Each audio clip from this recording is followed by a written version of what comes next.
Welcome back, everyone. This is another episode of the Exodus Project. I'm your host, Steve Eisenhower. I'm joined with my good friend, Dan Barwell. Again, yep. And tonight we're going to delve into part two. Wrap it up, part two? Yep, wrap it up, part two of our previous show. Cults of personality, as far as Christianity is concerned, and how Rome converted to, or how Rome did not convert to Christianity, but rather Christianity converted to Rome. So yeah, it's a big thing. But just to review, because I saw there was a couple complaints about my microphone last week, and these things happen with software. I had a reboot, and my settings were all out, and I didn't check it thoroughly. But let's see if we can hit this home. I mean, I think people need to realize how dangerous a cult of personality is, and see its connection with Christianity. Last week we discussed how the notion itself was posed by the Emperor Domitian at the end of the first century. But you can go online and just look up a list of cult of personalities, and you can see them throughout history. But there's the ones online are usually toxic leaders, like we mentioned last week, like Stalin or Hitler and many other tyrants over the years. But there's an unconscionable appeal of these type of leaders, and the point being that I think it was the Christian church that perfected this because of how they were treated, and we'll get into that today. But how these guys get followers, and the common characteristics of a toxic leader are pretty evident. They always reek of confidence and charisma. Confidence only opens the door, but it's magnetic. But charisma, it's outright addictive. Okay, it's like a gateway drug. And we've touched on this in some of our earlier episodes. It's dangerously habit-forming. Followers crave the charisma of a toxic leader. Writing in a 2012 Harvard Business Review article, psychologist Thomas Chamorro Premusic described 4 dangerous effects of toxic charisma. It dilutes judgment, it's deeply addictive, it disguises psychopathy, and it fosters collective narcissism. Oh, yeah. Charisma is perilously seductive, and toxic leaders wield it cleverly to surround themselves with impassioned and fervently devoted followers. And this is how a lot of stuff gets swept under the carpet. And then it comes the manipulation, because toxic leaders ruthlessly brandish their charm to manipulate others, clouding their judgment and leaving them increasingly susceptible to their control.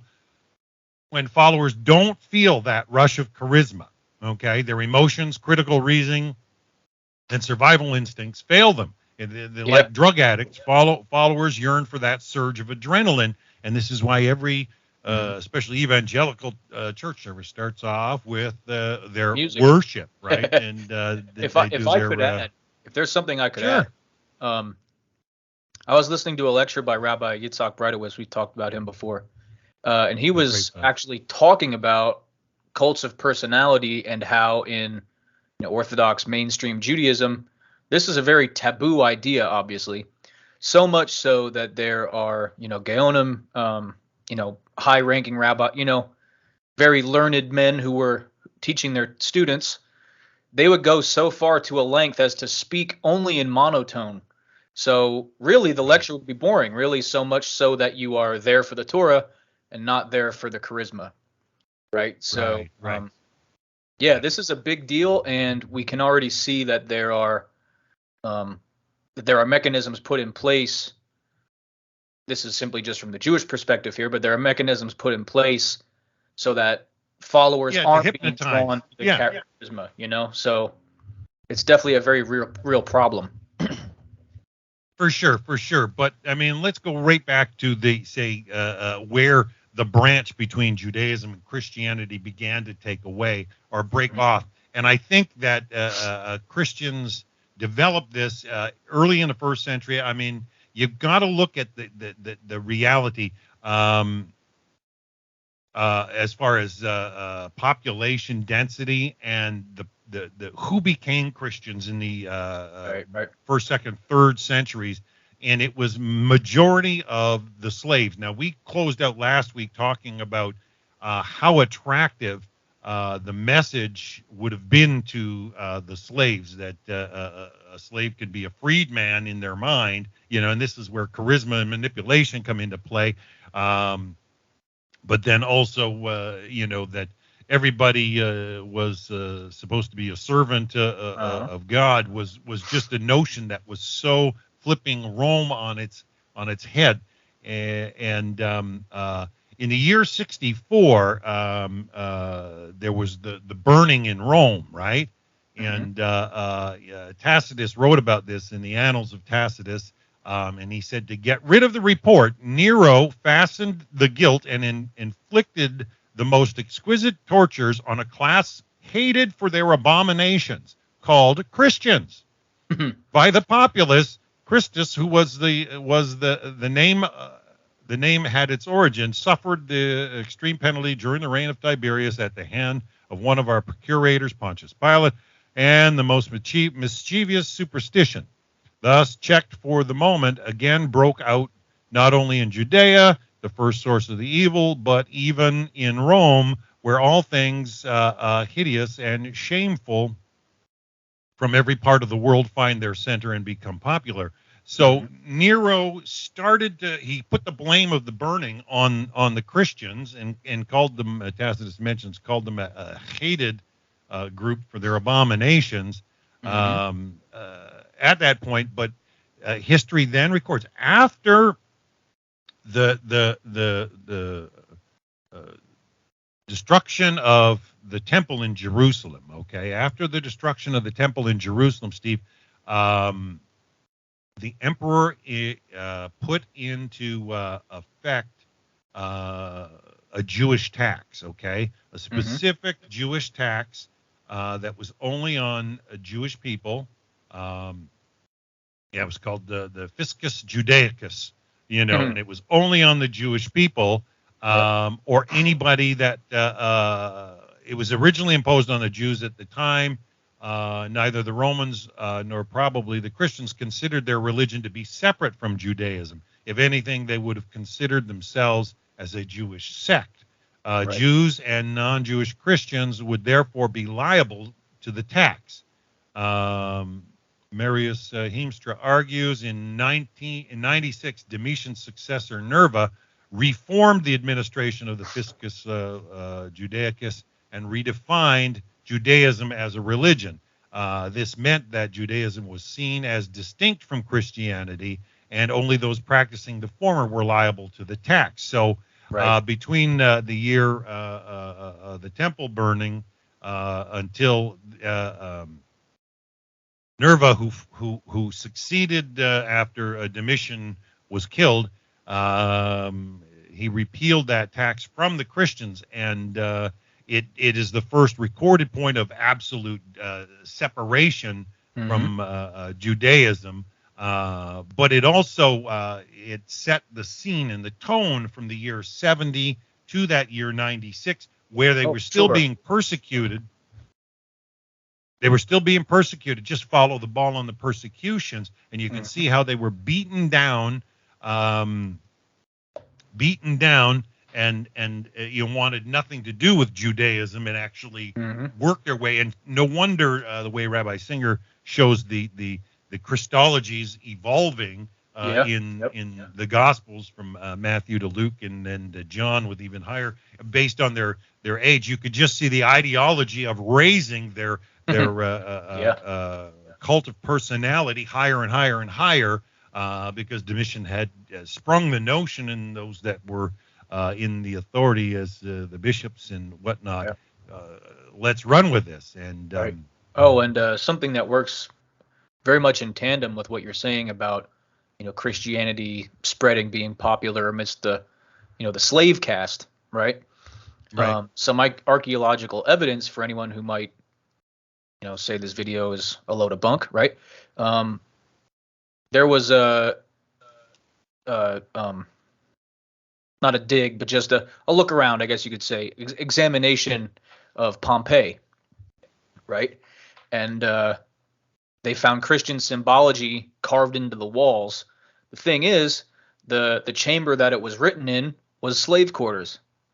So you're seeing this. This is latter half of the first century, so we're not even out of the first century yet. Still the Christian century. Yeah. Oh, you froze up on me, Steve. I hope you can still hear me.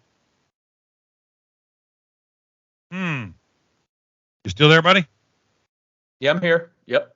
Yeah, you want to finish your thought there? I'm sorry, you locked up for about 15 seconds. Okay. Yeah, so what I was saying is when Vesuvius erupted, that's, getting towards the latter half of I think that was in the 80s of the first century. But what you're seeing is you're not even out of the first century yet, and clearly the Christian symbology that's being utilized in this Roman culture is amidst the slave caste. So that works perfectly in tandem with what you're saying. So you have some real world evidence for this. In the first century, Rome was the largest populated city on the planet. It had 1 million people in the first century in Rome, and some place it by the year 100 at maybe 1.5 million people, and it had about a 50% slave population. And I've been looking at all the stats. Across the entire empire, many historians believe it was as high as 20%. That's 1 in every 5 people was a slave. And as a slave, you couldn't marry, right, without your handler's permission, right? You had no rights as a citizen in any way, shape, or form. It was the lowest. It was your property. So this is why their gospel message had such attraction to those that were slaves. And some of the figures that you can research. One of the biggest schisms that happened at about the year, I think it was about 254. The Bishop of Rome was in a bout with the Bishop of Antioch, and he wrote a document that said he was backed up by all these people in Rome, and from that they speculate there was about 50,000 Christians in Rome, in the city of Rome at that time. And Antioch was a large city, maybe had 350,000 people in the ancient world. That's a lot. That's a large city. The point is, they may have had a few thousand in comparison, but it became a numbers game for sure. And if you've ever spent any time around poor people, some of them try to be nice to fellow poor people, and they know what it's like to go hungry, and they'll share. And it's those acts of kindness that kind of show friendship and actually draw people in. But right. A cult of personality sucks them in and tries to keep them in the rah-rah mind. But when you follow the ball on the persecution question, right? I mean, Christians will go on and on and on. When this, what happened in 254, when this argument between these Bishop of Rome and Bishop of Antioch, the Christians were persecuted so hard that a lot of them had, caved into the Roman imperial religion and recanted their Christianity. And it was a problem because some of them, they just wanted to come right back into the church and be part of the brethren and scratch their itch or whatever it was. The point being is that the bishop in Antioch was totally against it. If they totally left the religion and recanted, they're out. Don't let them benefit from communal meals and stuff like that right. Early Christians were known for.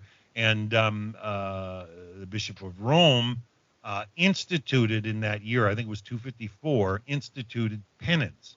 And if they said penance, they would let them in, and they were considered to be fellow brothers again, or whatever the case may be. But I mean, one thing that Domitian did, or boy Domitian did also, with the Jewish tax that we were talking about, is Domitian changed it. There was a time when it came out with Nero, it was just 10 to every man, but Domitian changed it to everybody, anybody and everybody. If you were a child, if you were retired elderly, if you were a woman, you were taxed. You had to pay the Jewish tax. Christians had to pay it, and it didn't matter. And you could be tried if you refused. And so it set a lot of stage. But I mean, let's be clear. Roman law was more concerned about who owned the property, and therefore had huge gaps in its civil law and a lot of other matters that didn't have to do with ownership of property and stuff. So, I mean, I've tried to record some highlights that might be of interest. In the Roman Empire, there was a general enactment, precisely formulated and valid for the whole empire, which forbade the practice of the Christian religion. The origin of this most commonly attributed to Nero, but sometimes to Domitian. This has evolved into a common law theory, which gives great weight to Tertullian's description of prosecution resulting from the accusation of the name as being Nero's plan. Nero had an older resolution forbidding the much older Republic principle that it was a capital offense to introduce a new superstition without the authorization of the Roman state. And they viewed Christianity as being something new. You weren't allowed to do that without authorization. And so it was generally an enactment to persecute Christians. But they hold that the Christians were punished by their local Roman governors through the ordinary use of their power to keep order, because Christians had introduced an alien cult, which introduced national apostasy and the abandonment of the traditional Roman religion. Others substituted this for this a general aversion to be established to the established order and disobedience to constituted authority. All of this, schools seem to envisage the procedure as direct police action or inquisition against notable malefactors, arrest and punishment without the ordinary forms of trial, especially in the early days. All it took was an accusation, and a local governor could put you on trial over an accusation. And often what happened is you had people try to secure the property of the Christians, and so if they refused to pay the tax, most historians look at them in the early being of the slave class. They were like a revolt. They were like antisocial. Right. We see a lot of this today in society where they don't want to fit. They want things their way, and they refuse to move with social norms. So it holds that Christians were punished by Roman governors through the ordinary use of their power to keep order, because Christians had introduced an alien cult which induced national apostasy and the abandonment. Okay, I read that one. In this class of ideologies, the ordinary Christians lived under the constant threat of denunciation and the possibility of arraignment on capital charges. Historian Joseph Bryan asserts it was not easy for Christians to hide their religion and pretend to be Romanesque. I mean, Rome was defined, citizenship in Rome was defined by its religion. And as we were talking yesterday or last week about the College of Pontiffs in the ancient imperial Roman cult, they were territorial governors, and they had clergy under them that were landowners in their territory. And when they would do a festival, a religious festival, it'd be like a barbecue, and their subjects would attend. Well, Christians wouldn't attend any of these because it was considered to be, idolatry to them. And so, they were antisocial in that regard. And it was hard for them to hide out. But it could mean that, their attendance at civic festivals, athletic games, and theatrical performances were fraught with danger, since in addition to the sinful frenzy and debauchery aroused, each was held in honor of a pagan deity. Various occupations and careers were regarded as inconsistent with Christian principles, most notably military service, and public office. Oh, I think that's another thing Domitian did, is he booted all the Christians out of the army. Oh, no, it wasn't Domitian. No, that goes all the way before Constantine to Diocletian. Diocletian booted all the Christians out of the Roman army, and he figured he could do without them because they were viewed as treasonous. Yeah, I think another big factor in trying to keep the Christians suppressed, right, was just in the 1st century BCE, you had the Spartacus revolt, which was a full-fledged war waged by slaves that got a lot of traction, and really put a big dent in Roman might. Sure. Right. An army of slaves nearly an brought insurrection. down the empire. And so they'd be on guard against that, and this is why their laws were what they were. But it's key to note that really until the mid-2nd century there was no formal law. There was no formal law that it was unlawful to be a Christian. It just was the flavor of the day and the common knowledge of the person in the empire. And, that's the thing, though. I think it might not have been necessarily explicitly unlawful to be Christian, but I think as you start to see the population of slaves being Christian, they had to keep a lid on it. Yeah. They don't want the same thing happening as Spartacus did. Yeah. Right? And once it divorced from Judaism, when Nerva lifted the Jewish tax from them, poor people, oh, good, I don't have to pay it. They're no longer on that radar. But there's enough recordings out there that there was a lot of false accusations, and then that made its way to the Roman governors. That look, I think it was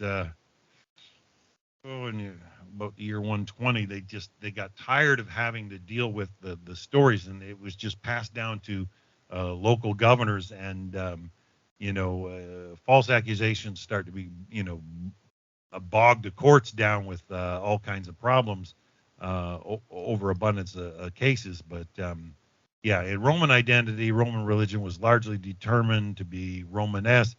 The Christian refusal to sacrifice to the Roman gods was seen as an act of defiance against this cultural and political characteristic, and the very nature of Rome itself. Historian Macmillan quotes Eusebius as having written that the pagans have thoroughly persuaded themselves that they act rightly and that they are not guilty of the greatest impiety, or they're speaking to Christians, they are guilty of the greatest impiety. According to Wilkin, the polytheistic worldview of the Romans did not incline them to understand a refusal to worship, even symbolically, the state gods. McMullen explains this meant Christians were constantly on the defensive, and although they responded with appeals to philosophy and reason and anything they thought might weigh against the ancestral customs, they could not practice Roman religion and continue fealty to their own religion. Bibliowicz says that amongst the Romans, the prejudice became so instinctive that eventually mere confession of the name Christian could be sufficient grounds for execution. But there's Trajan had a huge correspondence with Pliny.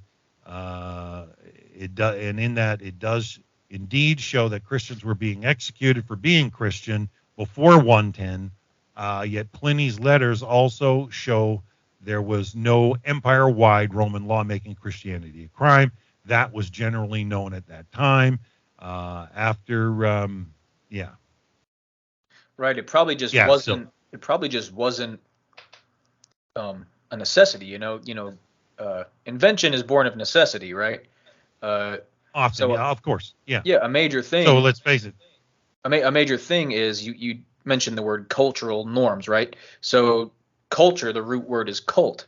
So your religion is, especially back then, your religion is what defined you as a people, right? Culture, and now you have a slave population of 1/5 of your entire population, and it's totally topsy-turvy, everything that you know as a people. So of course this anti-Christian bias is going to start to arise, right? So it's just something to consider. And so the persecutions are a real sign that they converted to Rome eventually, in the sense that they just got worn out and wore down. But then you see them use the exact same tactics in the Inquisition. And where do you think they learned it from? They went through it and used those similar tactics in the Inquisition, and tried to get everybody to convert to Christianity. And it's just horrific. But using that cult of personality is how they keep the people. And these are ideas that were dawned during the life of Domitian. And the facts are the facts. I mean, historically, you go through it, even a lot of the New Testament was written between the year 70 and 100. And there was even many books written past the year 100 that were even in debate for canonization that never made it. But just following the ball. The Christian target to get a hold of the role of the censor never left their eyesights. That was the target they were working towards, and they knew that if they could get enough steam and get control of the role of the censor, it would stick. And that all happened during the life of Constantine, with his half brother being the censor at the time. I mean, he got his absolution, and in return, the church got St. Peter's Basilica and New Rome, which became Constantinople in 330. And you need to see what was going on in the world. I mean, the signs were on the wall; they were crushed. And just looking at the population data, by the year, where is it here? How much up, Steve? Sorry, buddy. Oh, you're good. In the interim. Data, go ahead. Well, by the year 400, or let's say even, by the year 400, the population of Rome, which they speculated the year 100 was 1.5 million, it was down to 500,000 by the year 400, and by the year 500, it was down to 100,000. Okay, Rome was just sacked so many times, and disease had hit that people just vacated it. But it's like the empire had built New Rome, which became the Byzantine Empire in Constantinople, ruled by the church, no longer the empire. The empire actually became Christianity, became the church. I mean, right. And I think a major power play in that is it's not logistically possible to suppress 1/5 of your population. As the Christian message is spreading like wildfire through the dregs of society, there's no logistical possibility that you can oppress 1/5 of your population. So especially the slaves that were already oppressed to the max. And the message that they're going to live forever to them was like, oh yeah, give me some of that.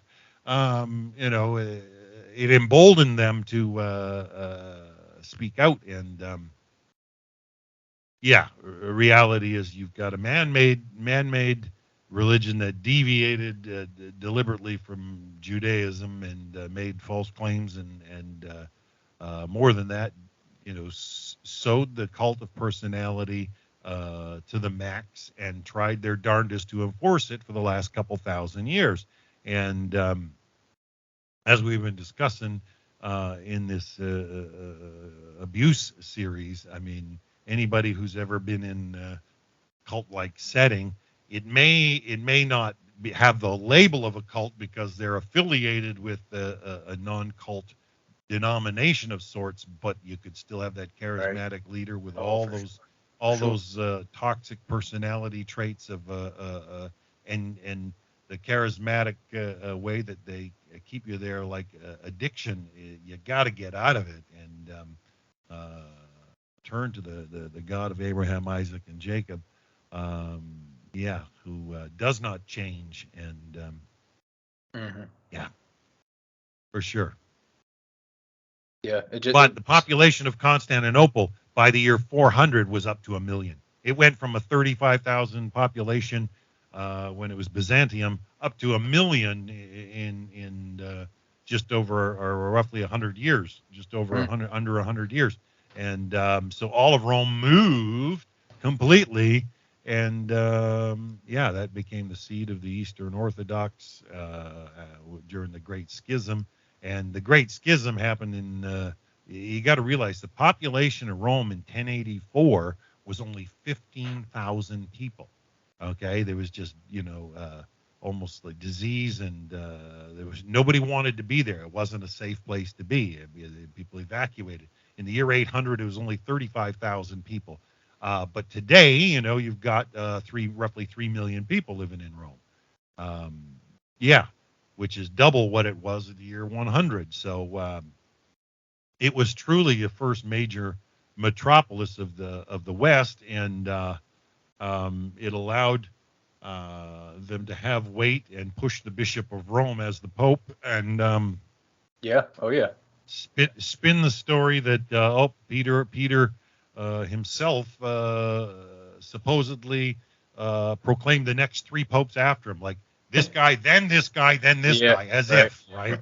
And that's how Clement of Rome says he had exactly. He was the 3rd one after this guy and after that guy, after Linnaeus and one other one, and then and the Italian peninsula, it's really the perfect shape to spread something like this, because when slave trade is probably one of Rome's biggest businesses, your army is going out and conquesting all of the known world. What are you bringing back? Slaves, right? Well, you want the taxes for sure. Yeah, exactly. And the Italian peninsula is just nothing but port cities, right? So where you have ports, you have slaves. Where you have slaves, you have new ideas. And let's be real. When Jerusalem was sacked, you probably just didn't have Jewish slaves, but you also now have Christian slaves too, because the original Christians were living in Israel, right? Well, they had the Jubilee year, and a slave could be freed there, right? Well, I mean Roman slaves. Yeah. So after it's sacked, they're just carrying people off. It didn't matter who you were, what you believed in. Well, right? This is why they figure in Rome there was a 50% slave population. So, just imagine if there's 1 million people there, there's 500,000 slaves. Exactly. And the numbers in the year 250 say there were 50,000 Christians in Rome alone. And if Rome had around 250, you're probably dealing with around the 1 million mark. Still, it was on the decline, though. Under siege, under threat, potentially. The empire was not what it once was. The point is, though, that in the year 250, where you can get maybe a close number to there being 50,000 Christians in Rome, that's about 1/10 of the population. But if 20%, as high as if they believed in the entire empire, which went all the way to the UK, Spain, Germany, Turkey, Africa. Went to all of Africa, and never mind just Judea, and if 20% of the population in that empire was slaves, you can just see how that message of you're a freed man. Imagine being in a Roman boat in chains. What? You heard this message of Jesus. If I believe on him, I have eternal life. That's through the slave population of people who can't read, of people who have no standing. It's a guaranteed wildfire. Yeah, for centuries, the iconography and the imagery and the stained glasses and the picturesque churches all developed because people couldn't read, right? They could see the story and follow exactly what was right. the story Exactly was all right. about in the imagery, because they in fact couldn't read. And there were the exceptions, of course, and but understanding how they defend a toxic leader, um, you know, they realize they'll defend a toxic position because they realize if the position's wrong, then if the position fails, then they fail, right? All their invested life in is for naught if if they're on the sinking ship. And you also have the sadly, factor of Stockholm syndrome too. of You're course, yeah, you're and they go it back gets week to the after point where you week don't after know week. anything else. You're drawn to what's comfortable even if it isn't comfortable. Yep, you go out of rote, yeah, and Yep. sadly, it happens. And I know myself. I spent 32 years as an adult between the ages of 18 and 50, trying to make it work. Did virtually everything that could be done within the church setting. Yep. And I am so thankful to be free of that and have a functioning relationship with the God of Abraham, Isaac, and Jacob, as B'nai Noach. And the reality is, it's alive, it's real. And Steve, I was out last night at a Noachide friend's house. We had dinner. There's a group of us out there, and we were chatting. And one lady was sharing about meeting up with some old Christian friend and having chit chat. And she throws out some of the Rabbi Singer's material straightforward. And of course, what's the first thing the person? Oh, this is getting too confusing. Oh, it's confusing things. So let's change the subject. And it's like, that's the way they got the hook in their mouth, and they don't want to hear anything different because, like I said, if their image fails of their eternal hope, then they failed, and that's the last thing they want to hang on to. But it's designed to be that way based on cult of personality principles, but for positive. I mean, you can, like I said, you can look through the lists online of cults of personality throughout history, and they're all generally toxic dictators. But the Catholic Church has tried to manipulate this and throw in the doctrines and dogmas, just like Domitian wanted to make himself perpetual censor, which is what is perpetual censor? My ways stay even long after I'm gone. I mean, that's dogma even amidst creed. that list, you have cults of personality who had nothing to do with regimes like that. I mean, Mahatma Gandhi was on there. Well, yeah, and it's got to be much easier to work a cult of personality with a deceased leader. Right. You know what I mean? Because then you can spin the yarn any way you like. You don't have a living person actually contradicting a think tank. And when they get together as councils and bishops, I love the way Rabbi Singer says, well, look, if it's all over the Bible, all over your New Testament, why did you have to have a council on it to vote? If it's so apparent, why do you need 50 degrees to understand it? Yeah. Right. Yeah, so all these councils were to nail down dogma.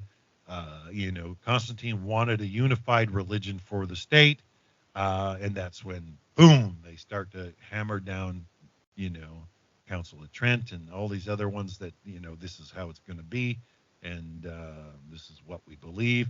And then, then comes the principles that we've discussed in this spiritual abuse series. Do as we say, or we'll chase you away or make you pay.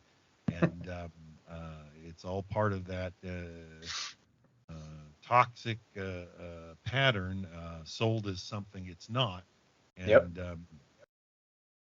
sadly, many get hooked into it and spend their lives because it was, it it started out as a slave-based religion and designed to keep them in slavery here, and how they thought and functioned in this world. And well, when the namesake of the belief system, the religious leader, is quoted to say, "I didn't come to be served, but to serve," right? They probably believe that their slavery is in the name of heaven, So it's well, it gave them some solace for sure, yeah. and they would go back and back to the toxic leaders just to get more of that solace. That you can't deny that some people have had a degree of solace. They've probably buried many people and performed many marriages and whatever, and brought solace to some lives. But the reality is, things had to change, and law evolved, and yet the Christians waged their wars.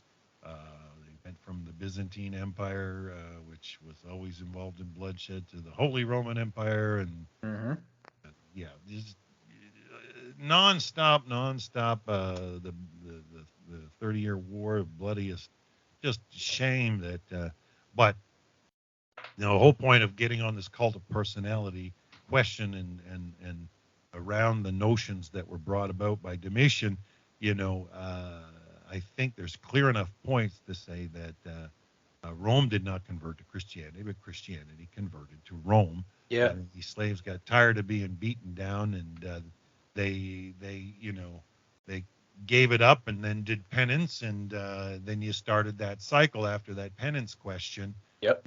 And their infant baptism goes back to the ancient Roman lustrum from 445 BC, and they sprinkled with leaves and water, and that's where the infant baptism notion came from, and all linked with that pagan. And then you got that cycle after the year 350. Well, if I do anything wrong, I'll just do penance.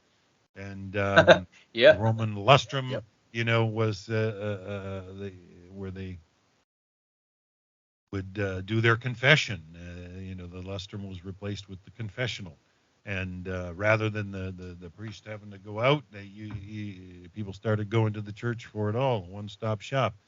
And and of course the history's a history. I mean, they manipulated. They understood from the get-go it had to do with land ownership and power and control.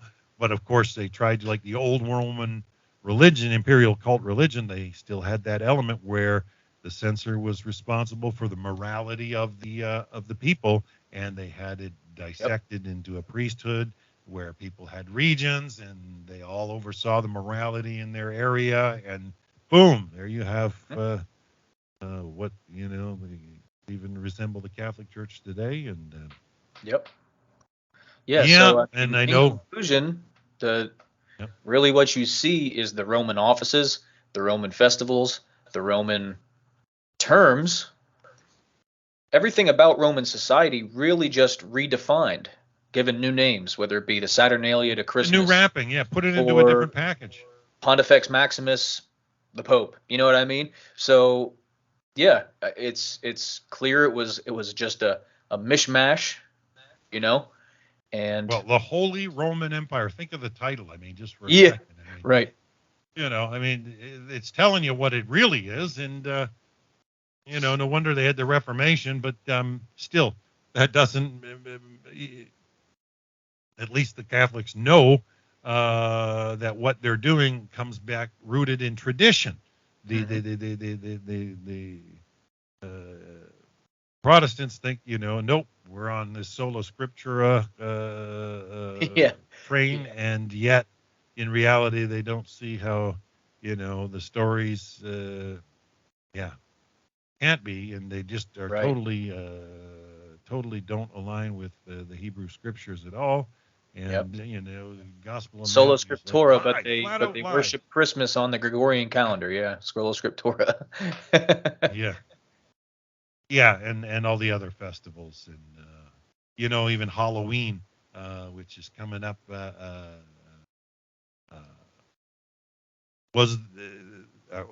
became a day of persecution by the Catholic Church against the Protestants.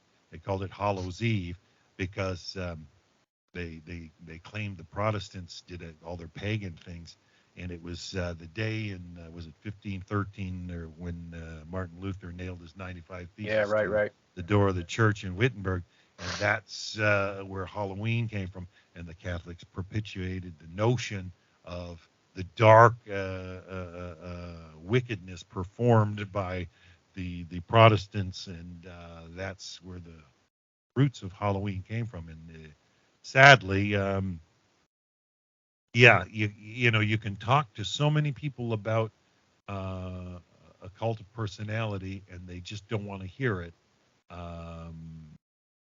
But sadly, I encourage anybody, if you're within earshot and if you think you're in a troubled church, study a cult of personality, what it is. You'll see how the toxic leaders function, manipulate, and you got to stop drinking the Kool-Aid and, step out of abusive situations. Say, no, you have that freedom to choose your starting point right now. You have that ability to, choose that starting point. I'm not going to tolerate false notions, false doctrine. I always tell people, open your ears and listen and ask an honest Orthodox rabbi.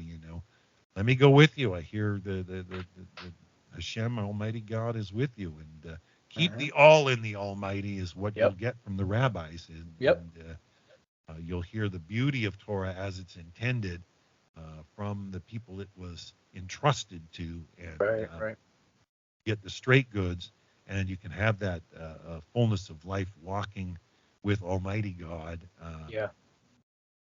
without the needless trimmings of religion. For sure. Yeah. Well, Mr. Dan Barwell, Noachide World Center, always a pleasure to have you on here. Check out their content.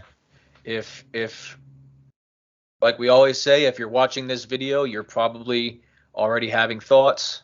If you haven't left already, right? So something that my channel really can't or really doesn't offer is that really in-depth Noachide Torah teaching.